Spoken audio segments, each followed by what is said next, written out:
కళాశాలల నిర్వహణ లోపం ఐసెట్ విద్యార్థుల భవిష్యత్తును ప్రశ్నార్థకం చేస్తోంది. సౌకర్యాల లేమి, అర్హత గల అధ్యాపకుల కొరత వల్ల ఎంబీఏ, ఎంసీఏ చదివేందుకు విద్యార్థులు వెనుకంజ వేస్తున్నారు. గత ఏడాదితో పోలిస్తే ఏడాది భారీగా దరఖాస్తులు తగ్గడంపై ఆందోళన నెలకొంది.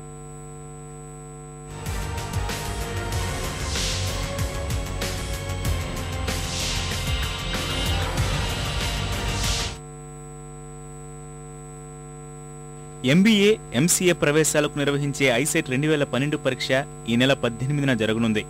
ఒకప్పుడు ఎంతో క్రేజ్ ఉన్న ఐసెట్కు క్రమేణా ఆదరణ తగ్గుతోంది. 2011-12లో నిర్వహించిన ఐసెట్ పరీక్షకు 1,50,000 మంది విద్యార్థులు హాజరయ్యారు. అయితే ఎంసీఏలో 70% సీట్లు, ఎంబీఏలో 35% సీట్లు భర్తీ కాలేదు. ఈ ఏడాది ఐసెట్ పరీక్షకు 1,37,000 మంది విద్యార్థులు దరఖాస్తు చేసుకున్నారు. విద్యార్థుల సంఖ్య తగ్గడం వల్ల ఎన్ని సీట్లు ఉన్నాయన్నది ఇప్పుడే చెప్పలేమని అధికారులు చెబుతున్నారు. గత సంవత్సరంతో పోల్చినప్పటికీ ఈ సంవత్సరం అభ్యర్థుల సంఖ్య సుమారుగా 13,000 తగ్గింది.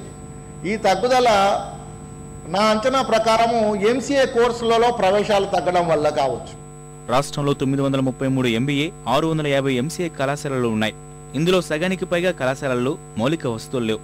అర్హత ఉన్న అధ్యాపకుల కొరత ఉంది. ప్రభుత్వం ఎబ్బడి ముబ్బడిగా అనుమతులు ఇస్తుండడం కూడా ప్రొఫెషనల్ కోర్సుల పాలిట శాపంగా మారింది. కొన్ని కాలేజీలో ఇన్ఫ్రాస్ట్రక్చర్ ఫెసిలిటీస్ చాలా లేవు. దానివల్ల వాళ్ళు ట్రైనింగ్ ఫెసిలిటీస్ లేవు, వాళ్ళకి జాబ్స్ రావడానికి ఆపర్చునిటీస్ లేవు. Parents are spending lot of money. Though they are some of them are working hard, they don't find a job. Is become problem. మంచి ఫ్యాకల్టీని డెవలప్ చేయాలి, స్టూడెంట్స్ కూడా జాబ్ ఓరియంటెడ్ రెడీ చేయాలి. ఈ రెండు కూడా అత్యవసరంగా చేయాల్సిన పనులు. మనకి ఉద్యోగాలకి కొదవలేదు, పిల్లలకి కొదవలేదు, కానీ వీళ్ళకి వచ్చిన స్కిల్ సెట్లు they are not suiting the industry demand. So ఆ డైరెక్షన్లో ప్రభుత్వం కానీ, కళాశాలలు కానీ, యూనివర్సిటీస్ కానీ, విశ్వవిద్యాలయాలు కానీ ఆలోచిస్తే డెఫినెట్గా ఈ ప్రాబ్లం సాల్వ్ అవుతుంది.